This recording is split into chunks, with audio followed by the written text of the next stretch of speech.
Kinakabahan ako for today's video mga my loves. Kasi sabi ni Meta, sa June 25 ko pa matatanggap yung sahod ko. Pero may nag-email, nag-send ng pumasok na daw sa PayPal ko. So try natin i-open yung PayPal ko. Kung totoo nga, legit nga yung sahod ko. Kinakabahan ako kasi sabi ko lang kasi 5,000 lang. Sana kahit man lang maka 5,000 ako this month. Masaya na ako. Pandagdag man lang sa pambayad ng bills, mga grocery, mga ganun. Sabi ko, pero titignan natin kung legit nga. I-open natin yung aking PayPal. Ayan, nag-open tayo ng PayPal. Nakabahan ako, totoo ba? Nag-loading pa, nag-loading. Ay, susuka! Totoo nga mga may lapso, 25,000.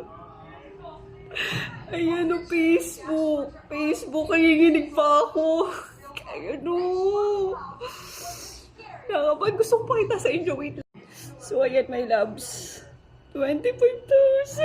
Nanginginig ako, my God. Binawas na yung tax nila, kaya nga binigyan ako ng letter.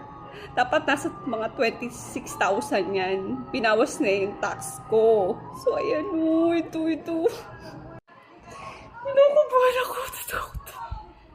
Dati kinikita ko lang nasa nasa 1,000 plus ng kada buwan.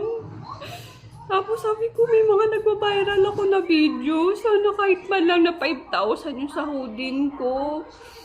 Pero dito, times 5 din, Lord. Sabi nga, kahit hindi mo ipilit, pag para sa'yo talaga. Kabahan ako. Ayan, last na sahod ko.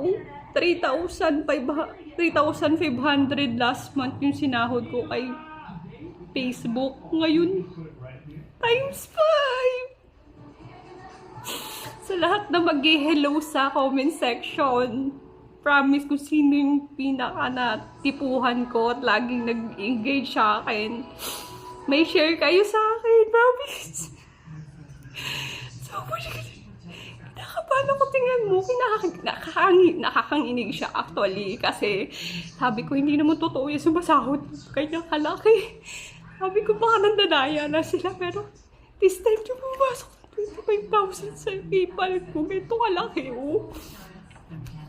Hindi naman ganun kadami yung yung followers ko pero first na nasahod ko ganito kalaki.